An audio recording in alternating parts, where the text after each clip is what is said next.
আসসালামাইকুম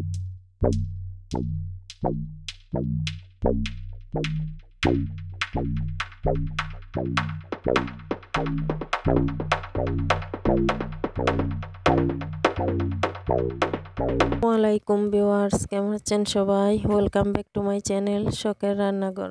আশা করি সবাই ভালো আছেন। যে যেখান থেকে আমার ভিডিওটি দেখছেন সবাইকে জানাচ্ছি অনেক অনেক শুভেচ্ছা এবং অনেক অনেক দোয়া রইল। আজকে আমি নিয়ে আসলাম জলপাইয়ের জেলি।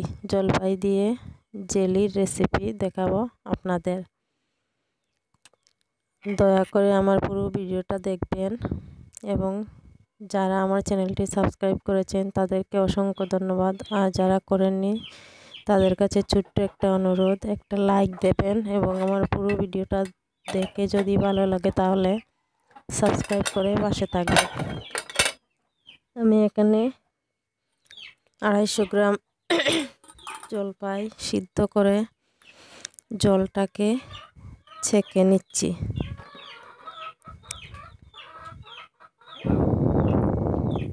দেখুন আমি জলটাকে ছেঁকে নিচ্ছি।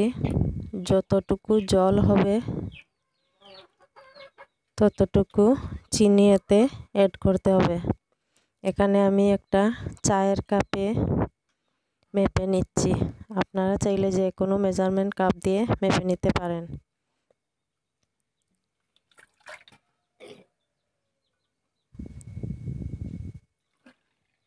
জলপাইটা সিদ্ধ করা দেখালাম না, কারণ ভিডিওটা অনেক বড় হয়ে যায়। তাই দেখুন আমার এখানে চায়ের কাপে 3 কাপ জল হয়েছে। এবারে আমি এই কাপে মেপে 3 কাপ চিনি নিয়ে নেব।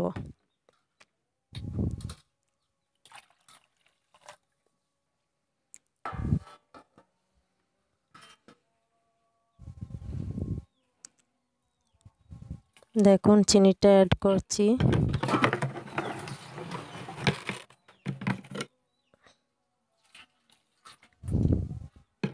লক্ষ্য করলে দেখতে পাবেন আমি 3 কাপই চিনি দিচ্ছি।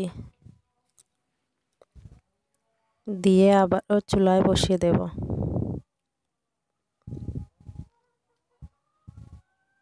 দিয়ে দিলাম 3টি এলাচ। এলাচটা থেতো করে দিলাম যাতে স্মেলটা ভালো আসে।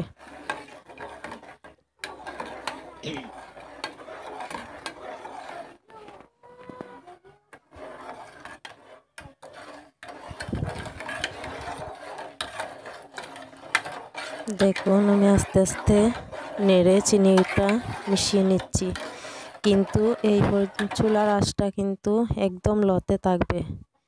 অনেকক্ষণ ধরে জাল করতে হবে এবং চুলার আঁচটা লোতে রেখে দিতে হবে, না হলে এগুলো বলক উঠে পড়ে যেতে পারে।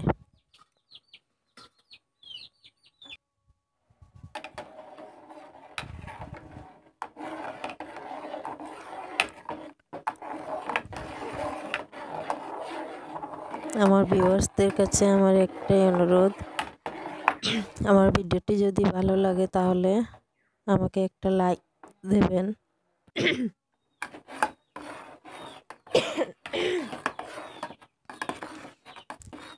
লাইক দিয়ে পাশে থাকবেন এবং কমেন্টে জানাবেন। আধা ঘন্টার মতো জাল করেছি, তারপর একটা প্লেটে কিছু পরিমাণ নিয়ে দেখে নিলাম এটা হয়েছে কিনা। যদি জমাট বাঁধে তাহলে বুঝবেন হয়েছে। এরপর কম করে একটা গরম গরম অবস্থায় একটা কাচের বয়ামেই ভরতে হবে। দেখুন কালারটা কত সুন্দর হয়েছে। বয়ামে ভরে ফ্রিজে রেখে দিতে হবে। তারপর যখন জমাট বাঁধবে তখন তুলা দেখে নেবে। আমি কিন্তু একটু আগেই বের করে নিয়েছিলাম, তাই দেখালাম আপনাদের। আরও কিছুক্ষণ রাখলে আরও জমাট বেঁধে যাবে। আজকের মতো বিদায় নিচ্ছি। যদি বলার মাঝে ভুল হয় তাহলে ক্ষমা করবেন। একটু অসুস্থতার কারণে কথা বলতে কষ্ট হচ্ছে, তাই ভালো থাকবেন, সুস্থ থাকবেন। আল্লাহ হাফিজ।